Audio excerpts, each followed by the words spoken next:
People of the Manor, welcome to our first ever YouTube video. Today we're going to be talking about the best Coliseum units on the global version of One Piece Treasure Cruise. A lot of you guys have been asking me about which ones you should be focusing on. I know a lot of you are newer players, so hopefully this video will guide you on which ones you should be trying to get and which ones you should be completely ignoring. So, let's talk about that. Before we jump in, I gotta do, the traditional YouTube spiel. So, if you guys wouldn't mind liking, commenting, and subscribing, it would mean a lot to me. It would be very much appreciated, so I know what kind of content you guys are looking for, what kind of stuff you're not. And if you have any suggestions for future content, please let me know down in the comments below. I'd love to hear what you guys want to know. So, without further ado, let's talk about these Coliseum units. As you can see up here, we have them split into 3 tiers, and there's an additional character over here. We'll talk about him later, but just keep in mind, these characters aren't in any specific orders in these tiers. They're just collected into our general usefulness groups, I guess you could say. So we're going to start talking about Coliseum Daifuku. Coliseum Daifuku is a Dex Slasher Powerhouse character. He boosts the attack of Slasher and Powerhouse characters by 2.5 times and 2.825 times after 3 perfects in a row. Additionally, he boosts the HP of Slasher and Powerhouse characters by 1.25 times. His special deals 75 times the character's attack in non-type damage that goes through barriers and defensive effects to one enemy. Additionally, if your crew has 4 characters with strength or dex orbs on them at the time of launching the special, he will delay all enemies for 2 turns and then add 0.8 times to your multiplier for 2 turns. If your crew has 4 or more characters with psi or int orbs on them at the time of launching the special, he will increase your color affinity by 1.75 times for 2 turns and then also make psi and int orbs matching for 2 turns. For his Sailor abilities, if Daifuku has a dex orb and you land a perfect hit, he will keep that dex orb until the next turn. Additionally, he has a limit break Sailor ability that makes dex orbs count as matching for all Slasher characters. As far as his limit break abilities go, he has crit at 40% chance for an 8% bonus, and then he also has a 7-turn reduction on self slot bind. So Daifuku is not a bad unit at all. The thing that really kind of holds him back and places him in tier 3 is the fact that he needs so many orbs on the team in order to use parts of his special. If it weren't for that, I think he'd be a lot more useful, but the way it is, it's just too inconsistent to rely on him for any specific kind of buff. Next, we'll be talking about Idio. He is a Dex Shooter Fighter character. His Captain ability reduces cooldowns of all fighters by 2 turns, and then he will boost the attack of fighter characters by 3 times when they have a matching orb. Idio's special doubles the damage you take for 2 turns, deals 15 times his attack in Dex damage to one enemy, and then doubles the effect of fighter orbs for 1 turn. Idio has 2 Sailor abilities that are unlocked through his limit break tree. For 1, he makes Dex orbs beneficial for fighters, and 2, he makes Strength orbs beneficial for himself. As far as his limit break abilities go, he has 5 turns of self slot bind reduction,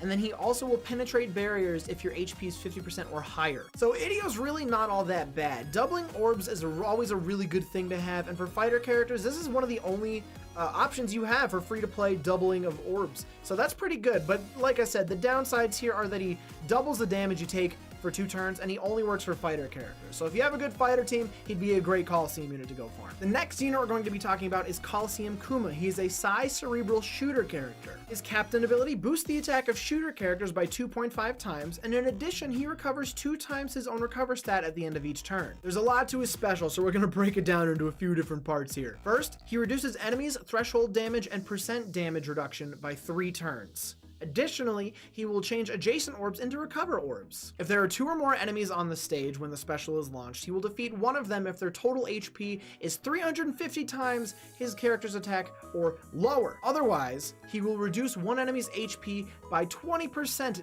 ignoring damage reduction and damage negating abilities. As a Sailor, he will boost the HP of shooter characters by 75, and if you have him limit broken, he will also make Psi orbs count as beneficial for shooter characters. His limit break abilities reduce the healing lock duration by 3 turns, and also will give himself barrier penetration if your HP is 50% or higher. So, Kuma's a really interesting unit. He almost made it into tier 2 for me, to be quite honest with you. But the thing is the more I looked into his special ability, the less I thought of it as being super useful. While the threshold for blowing away characters is pretty dang high, 596,000 almost, it only works if there's 2 or more characters on the enemy's side of the field, and will only blow away one of them.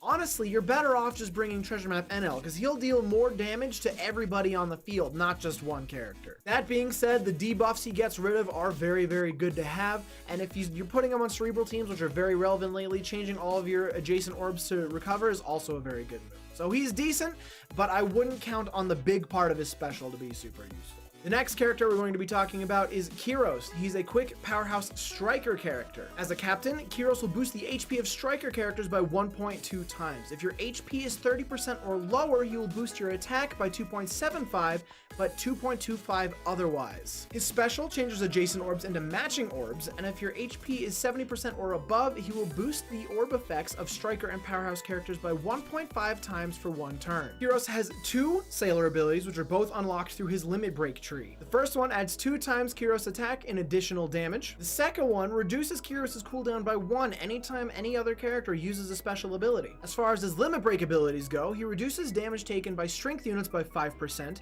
and he will reduce his own slot bind duration by 10 turns. So Kyros is an interesting unit. He's got a really low cooldown, only 6 turns, and he changes adjacent orbs into matching, which is pretty good in itself. However, his orb boost is only 1.5 times, which in this meta is not super great anymore. It's just not gonna cut it most of the time. That being said, if you need a booster for a striker or a powerhouse team on a super low cooldown, he's probably the guy you want to go with. Next, we'll be talking about Coliseum Niwatori. He is a Psy slasher striker character. As a captain, he boosts the attack of slasher and striker characters by 2.75 times if you have a matching orb, 2.25 times if you don't. Additionally, he reduces the damage you take by 7%. Oh boy, this special's a doozy. We're gonna break it down one part at a time for you here, guys. First of all, he'll deal 120 times his own attack and typeless damage to one enemy that completely ignores defensive buffs and barriers. Then he will change empty orbs into matching orbs. So the next part of his special, we're gonna have to go through one part at a time. If your captain's orb is recover or tandem, he will add 45 times his own attack and additional typeless damage for 2 turns, and then change all of the orbs on your team that are recover and tandem to matching. If your captain has a type orb, however, he will boost the recover of your team by 1.5 and reduce the damage you take by 60% for 2 turns. Then he'll change your captain and your friend captain's orbs into recover. Niwatori has 2 sailor abilities. First, he will boost slasher and striker characters' attack by 50 points. Then, if you have this ability limit broken, he will make int orbs beneficial for himself. As far as Niwatori's limit break abilities go, he has a 70% chance to crit for 6%, and he also has the double special limit break. Niwatori's got a lot of really cool stuff in his kit. The downside is that he has to be fully limit broken. If he doesn't have the double special, you're kind of at the mercy of orb RNG, and nobody likes being at that. Additionally, he doesn't have any debuff removal, so he might be kind of hard to fit into a team if you already have all of your crew slots filled up. I'm not personally sure if I would replace a debuff remover for Niwatori, but the options there, and he's got some pretty good utility, so that's why he's tier 3. The next character we're going to talk about is Opera. He's a strength-driven fighter character. As a captain, he boosts the attack of fighter characters by 2.5, and he boosts their HP by 1.25 times. There's 2 parts to his special. First, he will cut the HP of every enemy by 20%. Then, if your crew has 5 or more fighter characters on it, he will reduce the duration of the increased damage taken, blindness, and despair debuffs by 7 turns, and also delay the enemies by 1 turn. Opera's got 2 sailor abilities. First, he will make all strength orbs count as matching for fighter characters, and then if you have him limit broken, he will reduce his silence duration on himself by 3 turns. For his limit break, he will reduce damage taken by dex enemies by 5%, and he will also reduce the no heal debuff duration on your team by 5 turns. So Opera's got a pretty good special. He removes a lot of scary debuffs, and he also delays enemies for a turn. But the thing is that the most important part of his special, which are those debuff removals, are locked behind having 5 fighters on your crew. So if you don't have a good fighter team, he might not be the right pick for you. That's not to say the 20% HP reduction on all enemies isn't good, it's just the majority of a special is locked behind that condition. So if you don't have a good fighter crew, like I said, he's not going to be a great pick for you. Next, we're going to be talking about Pedro. He's a Psy cerebral shooter character. Rest in peace. As a captain, he boosts the attack of cerebral characters by 2.5 times, and he also makes Psy and int orbs beneficial for the entire cerebral crew. Pedro's special reduces your HP by 95%, but then he deals 50 times that back in typeless damage to all enemies, completely ignoring defensive buffs and barriers. Then he will boost the color affinity of cerebral characters by 1.75 times for 2 turns. Both of Pedro's sailor abilities are locked behind limit break. The first one adds 35 attack to all cerebral characters, and the second one makes Psy orbs beneficial for cerebral characters. His 2 limit break abilities remove 5 turns of self slot bind, and then he has an additional 200 attack after taking a hit from an enemy. So Pedro's a great unit for cerebral teams. The 95% HP reduction might seem like a bad thing at first, but since so many cerebral captains run on low HP, this is actually a gateway to having more damage. Once you lose all that HP, he deals it right back to the enemy, which is phenomenal. On top of that, he still gives you a 1.75 boost to color affinity for 2 turns. The only reason I didn't put Pedro in tier 2 is because he's specifically good for cerebral teams. He doesn't have much good on any other kind of team. If you've got good cerebral teams, he'd be great to fit on in, but if you don't have a great cerebral team, you might want to keep looking. Rayleigh's the last character in our tier 3 Coliseum units. He's a Dex Free Spirit Slasher character. As a captain, he boosts the chance of landing on matching orbs, and then he also boosts the attack of Free Spirit and Slasher characters by 2.5 times. There's 3 main parts to his special. First, he cuts the HP of one enemy by 20%. Next, he reduces bind and silence duration by 3 turns. And last, he boosts the chances of getting Dex, Psi, and Int orbs for 3 turns and makes them matching for Free Spirit characters. His first Sailor ability reduces silence duration on himself by 3 turns right off the bat. His second Sailor ability is locked behind a limit break, but he boosts the attack of Free Spirit characters by 35. As far as his limit break abilities go, he reduces self-slot bind duration by 5 turns and reduces the damage taken by quick units by 5%. So the reason I put Rayleigh in tier 3 is because he's got silence reduction. Not a whole lot of units have that, and especially not free-to-play ones, so you should grab Rayleigh if you're ever in the need of a silence reducer. Additionally, he's got a 20% HP cut, so that's pretty nice. The reason he's not in a higher tier is because of the orb nonsense going on in his special. It's not that any of his special is bad, it's just you probably have better options. That's all we've got for tier 3 units. We're going to be moving on to tier 2 units next. Tier 2 units are still very, very good units. There's just 1 or 2 small little things that hold them back from being absolute top tier. For our first character in tier 2, we're going to be talking about Shiryu. He's an int slasher driven character. As a captain, he boosts the attack of slasher characters by 2 times and by 3 times after the 3rd perfect in a row. His special's got 3 parts to it. First, he will instantly defeat any enemies at an HP of 75 times his attack or lower. Secondly, he will completely remove poison debuffs from your team. And lastly, he will reduce the damage you take by 50% for 3 turns. Shiryu's got 2 Sailor abilities. First, he will boost his attack by 100 if he's the last character to attack in the chain. And the second ability, which is locked behind a limit break, will reduce the silence duration on him by 1 turn. Shiryu's got 2 limit break abilities. The first one will reduce damage taken by Psi units, and the second one will reduce slot bind duration. We don't know the exact numbers according to the database. This limit break must be brand new, but as soon as these come out, I will leave that in a comment below so you guys know what the exact numbers are. There's a lot to like about Shiryu. The 3 parts of his special are all super useful. Defeating enemies is super good for those low HP, high defense enemies, like those lockers, those turtles, those seahorses, anything with low HP and high defense, he's got you covered. Secondly, the complete poison removal, that's great. Completely getting rid of a debuff is always a great thing to have. You don't have to worry about duration, you don't have to worry about severity, just it's gone, poof. Don't even worry about it. And then lastly, reducing the damage you take by 50% for 3 turns is a seriously long time. That's really good. The only reason he's in tier 2 as opposed to tier 1 is because poison isn't all that common of a debuff anymore, and then he has a low cap on the HP for the instant defeat. While it's good for removing waves of low HP mobs or, you know, like I said, those high defense characters, a lot of the times you're gonna wanna bring somebody that does something a little bit more for your crew. Next, we're gonna talk about Lucy. He's a Dex Free Spirit fighter character. As a captain, he does 2 things. He boosts the recover of Strength, Dex, and Quick characters by 1.2 times, and then he will boost the attack of Dex, Strength, and Quick characters by 3.25 times after landing 3 perfects in a row. The special's got 3 parts to it. First, he will cut the HP of one enemy by 20%, and that goes through defensive buffs and barriers. Next, he will manipulate the orbs in a strange fashion. He will give your top row characters Strength,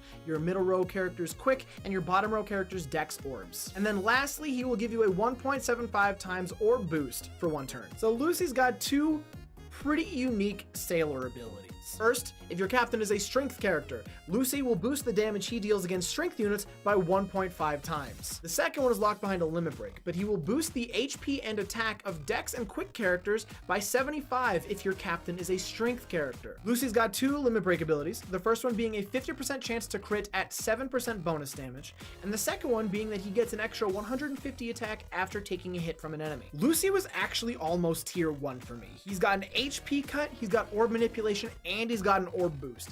He's got a lot of good stuff going for him. The only other thing is his orb manipulation is very, very niche. It makes perfect sense for Lucy and possibly Big Mom teams, but it's going to be very, very awkward on a lot of other teams. That's why he's in tier 2 and not 1. While these teams are meta teams, finding another use for Lucy might be kind of tough. Next, we're going to be talking about Kinemon. He's a strength, free spirit, slasher character. His captain ability boosts the attack of free spirit characters by 2.5 times, and he also recovers 2 times his own recover at the end of each turn. His special's got 2 parts to it. First, he will reduce the special cooldown of slasher and free spirit characters by 1 turn, and if your HP is 70% or higher, he will change adjacent orbs into matching.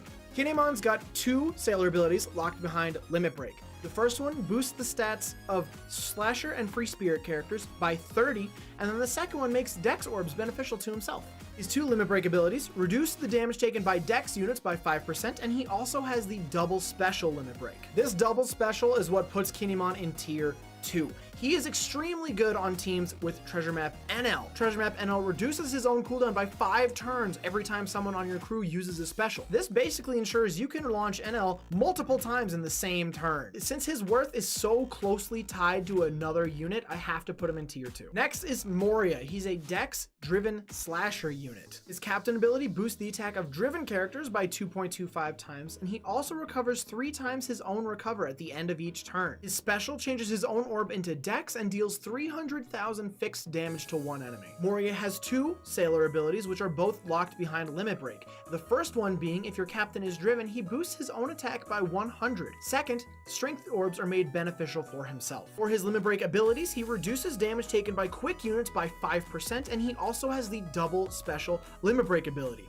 I think you guys know where this is going. With Moria getting the double special Limit Break, this means he also fits perfectly into Treasure Map NL teams. The reason he's in tier 2 and not tier 1 is because his value is so closely tied to Treasure Map NL. Being able to change your own orb into Dex is still pretty dang good, and 300,000 damage is nothing to sneeze at. For our last tier 2 character, we're going to be talking about Neko. He's a strength powerhouse striker character. As a captain, Neko boosts the attack of strength characters by 2.5 times, and then he boosts the HP of powerhouse and striker characters by 1.25 times. Neko's got 3 parts to his special. The first part being that he will deal 50 times his attack in typeless damage to one enemy that completely goes through defensive buffs and barriers. Secondly, if enemies have all debuff protection or delay protection, he will change all orbs to matching orbs, including block orbs, and then he will boost the attack of powerhouse and striker characters by 1.75 for a turn. Neko has got 2 sailor abilities, both locked behind Limit Break abilities. The first one is that he will boost all of the stats of powerhouse and striker characters by 30 points, and then he will boost his own stats by 30 points. He's got 2 Limit Break abilities, the first one being a 5% reduction in the damage taken from Dex units, and the second one being a 10-turn reduction on self-slot bind.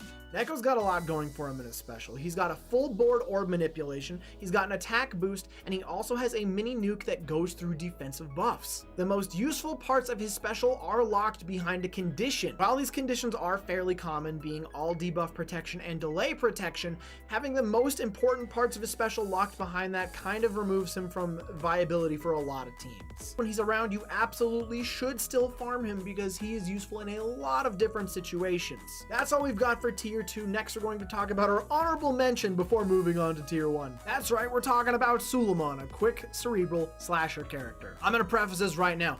This character is good for exactly one thing, and we're going to talk about it. His captain ability boosts the attack of slasher characters by 3.2 times, reducing every turn by a very small amount until you reach a minimum of a 2 times attack boost. His special deals 3 hit of random damage to some random enemies, delays enemies for 1 turn, and then gives you a 1.3 times boost to delayed enemies for 2 turns. He's got 2 sailor abilities, both locked behind a Limit Break. The first one being that he will boost the attack of slasher and cerebral characters by 50, and then he also makes quick orbs count as beneficial for slasher characters. He's got 2 Limit Break abilities, the first one being a strength damage percentage reduction, the second one being a self-slot bind duration reduction. The only reason we're even talking about Suleiman is because there are 0 stamina damage ranking missions. You all know what I'm talking about. You know, the ones where you can't use legends, you gotta use characters that cost below 50. Yeah, this guy's that. The only time you'll ever use him is if you don't have certain unevolved legends and you really don't have any captains that you're going to be using. So Suleiman, I do not recommend farming. I recommend you get one copy of him for those really bizarre situations where you just don't have the right captain for a ranking mission, and then you move on. I'd be remiss if I didn't at least mention him because he is useful for a few damage rankings, but that's just about it. Let's move on to our tier 1 Coliseum units, the ones you've all been waiting for. The first of our tier 1 units is NL, a strength-driven shooter character. NL boosts the attack of driven characters by up to 2.75 times when your HP is full, and he also boosts their recover by 1.3 times. His special's got 3 parts to it. The first part is that he changes his own orb into strength. The second part reduces the crew's attack down, chain multiplier limit, and paralysis duration by 5 turns. And lastly, if your captain is a driven character, he will boost your chain multiplier by 0.7 times for 1 turn. NL has 2 sailor abilities, both locked behind limit break. The first one boosts the recover of driven characters by 25, and the second one boosts the attack of driven characters by 40. His 2 limit break abilities reduce the damage taken by dex units by 5%, and then he has pinch healing, so when your HP is 20% or lower, he will recover 1.5 times his recover on a perfect tap. There's a reason NL's at tier 1. That's because the debuffs he removes are crucial to get rid of as soon as possible. Attack down, chain multiplier limit, and paralysis are 3 debuffs that can absolutely ruin a run for you if you aren't prepared for them. The chain multiplier boost is definitely good to have as well. However, with driven characters not exactly being in the meta right now, that's really his only downside. But honestly, the thing is that even though driven characters aren't really in the meta right now, you can still slap NL on whatever team you really need him to. Having 1 fewer character on your team is very rarely going to make a difference in the damage you make. You can just throw him on at the front of your chain and you'll probably be fine. That's why NL fits on almost every single team. He removes so many dangerous debuffs and it doesn't even really matter what team he's on. A few notable legend teams that NL works very well on are Big Mom, Buggy, Blackbeard, V2 Doflamingo, Judge, both 6-star and 6+, Tesoro, and Lucy. Lucy won't get you the chain multiplier boost, but it's still good to have him on that team. The next unit we're talking about is V2 Kid. He is a Dex, Striker, Shooter character. As a captain, Kid boosts the attack of Striker and Shooter characters by 2.5 times, and then he also deals 5 times his attack and Dex damage to all enemies at the end of the turn. There are 3 parts to his special.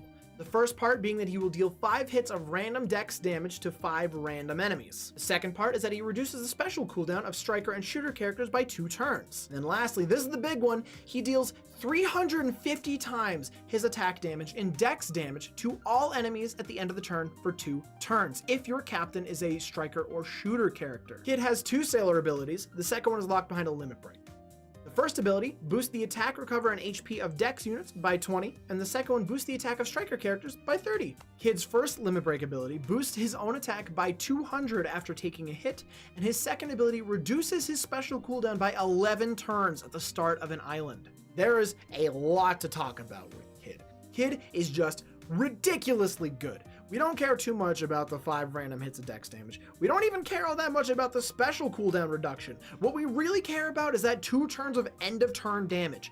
350 times is a lot of damage. I don't know if you noticed, but that is a lot of damage. And since it's dex damage, it works against quick enemies twice as much.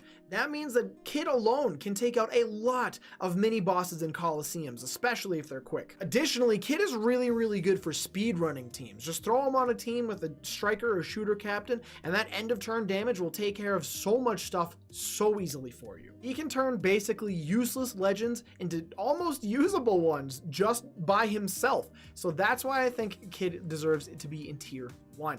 Some notable mentions for him are Buggy, Frankie, 6+ NL, Lucy, Nami, Katakuri, Shiki, Tesoro, and V2 Whitebeard. Look, 9 meta legends right there. I did it. I can't believe I remembered all of them. I did it. It took me like 4 takes, but I got it. So that's why if Kid's around, you absolutely should farm him. He's easily one of the best 3 Coliseum units, not just on the global server, but I'd argue even on the Japanese server too. And last, but certainly not least, is Neptune. He's an int cerebral powerhouse character. As a captain, he boosts the attack of all characters by 2 times. He boosts the experience you gain by 1.5 times, and at the end of every turn, he recovers 5 times his recovery. His special reduces despair and attack down debuffs by 5 turns, and also reduces enemies' resilience buffs by 5 turns. Then he reduces enemies' defense by 80%, and then he boosts orb effects of powerhouse and cerebral characters by 1.75 for 3 turns. Neptune's got 2 sailor abilities, the second of which is locked behind a limit break. The first one boosts all stats of cerebral characters by 50, and the second one reduces his own cooldown by 1 every time another character uses a special. His 2 limit break abilities are pinch healing. When your HP is 40% or lower, he will recover 1 time his recovery stat when you land a perfect tap, and the second one reduces your no healing debuff by 5 turns. Do I even really need to say it? Is there anything Neptune doesn't do? He removes attack down, despair, and enemies' resilience debuffs by 5 turns. That's already enough to deal with most of them. And then, on top of that, he reduces enemies' defense by 80%. And then, if that wasn't enough, he boosts the orbs of cerebral and powerhouse characters by 1.75 times for 3 turns.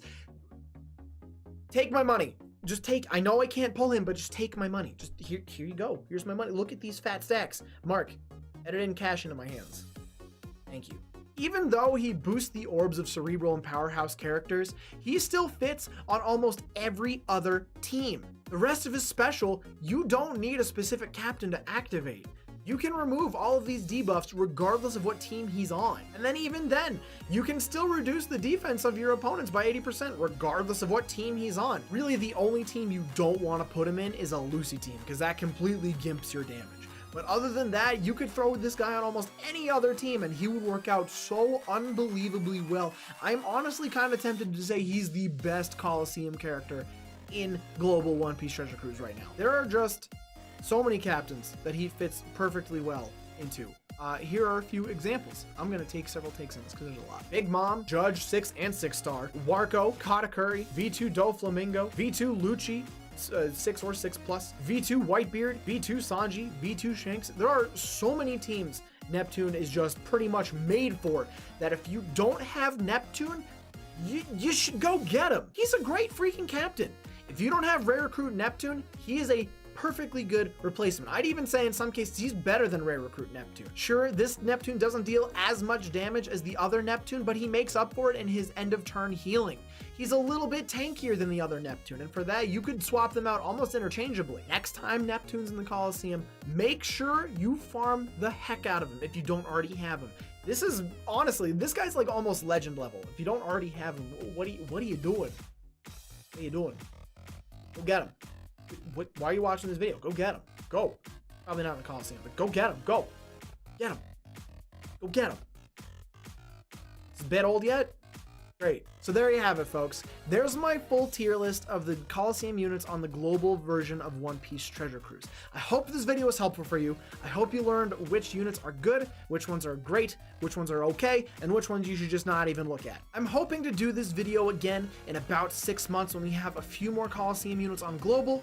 I'm also going to be doing unit reviews of the new Coliseum units when they come out, just a quick update and maybe like a guesstimate of what tier I would throw them in when they come out. And then, like I said, in 6 months or so, we'll do another version of this video. We'll go over it again and we'll talk about, you know, who fits into what tier and whatnot. So once again, thank you so much for watching. I appreciate you making it to the end of the video. We'll see you next time and enjoy the rest of your stay at the manor. Bye-bye.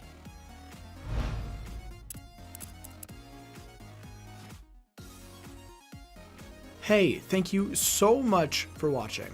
If you enjoyed the content, please be sure to follow me on Twitch where the majority of it's posted. We've got a really great community of people who are into gacha games, anime stuff, Pokemon, nonsense, and whatever other weeby stuff you can think of. So make sure to come join us and hang out with us and, you know, have a good time.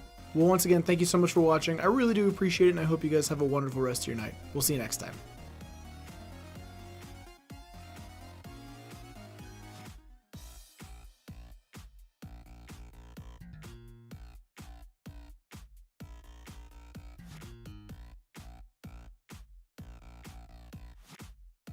He has 2 limit break abilities, both locked behind. Oh my god. He has 2 sailor abilities, both locked. Wow, what? He has 2 limit break. Oh my god. He has 2 sailor abilities, both locked behind limit break abilities. No, what? NL has 2 sailor abilities, both locked behind limit break. The first one boosts the recover of driven characters by 25, and the second one boosts the attack of driven characters by 40. Yes, queen.